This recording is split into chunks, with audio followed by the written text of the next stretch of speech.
Wow. All right. Thank you, Marines and Armed Forces of Malta. Good evening, everyone.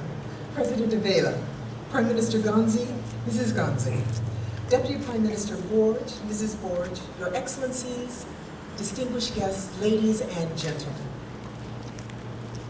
In addition to so many distinguished guests this evening, it is my honor to also welcome the Chief Justice of the Supreme Court of the United States, John G. Roberts, who has joined us with his family this evening to celebrate the 236th anniversary of the independence of the United States.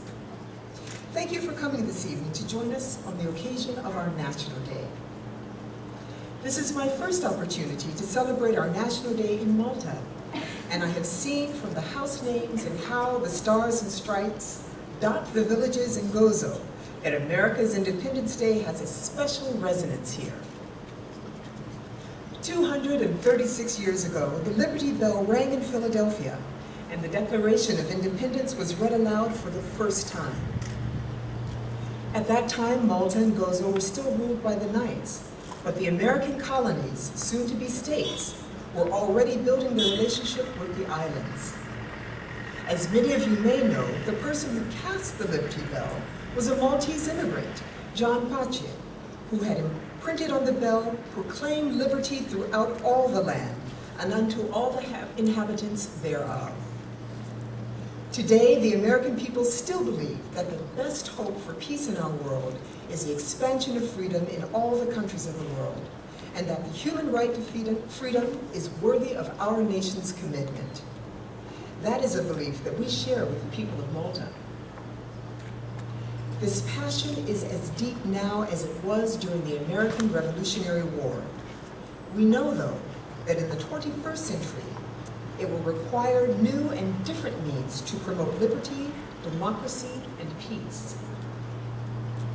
Today's challenges require greater international cooperation, diplomacy, and education, whether we are bolstering fledgling democracies or solving problems related to climate change, poverty, and migration. For over 200 years, Malta and the United States have supported each other in times of trial and times of triumph. In the early 1800s, Malta provided safe harbor and sustenance for the fledgling U.S. Navy ships during the Barbary Pirate Wars. More than 130 years later, the American tanker SS Ohio, named for my home state, by the way, returned the favor by bringing desperately needed petroleum and supplies to besiege Malta during the dark days of World War II. During my assignment here, I pledge to reaffirm the strong partnership and the friendship that we share. The transatlantic relationship, both with Malta and the European Union, has grown stronger, both commercially and politically. The transatlantic partnership is working closely on every single global challenge. This includes preventing proliferation of weapons, climate change, the continuing search for peace in the Middle East, support for new North African democracies, and the development aid for the African continent. Malta and the United States also share a desire to increase trade between our countries. The U.S. was Malta's largest trading partner outside the EU last year, and American business activity creates one out of every 30 Maltese jobs. Though these are good numbers, it is my pledge that the embassy will work with the government of Malta to make them better still. In honor of the American companies that have made today's celebration possible, I want to thank the firm's representatives here for their support in bringing an American county fair to Malta. And now, I would like to invite President Abela and Prime Minister Gonzi and Deputy Prime Minister Borg onto the stage for a toast.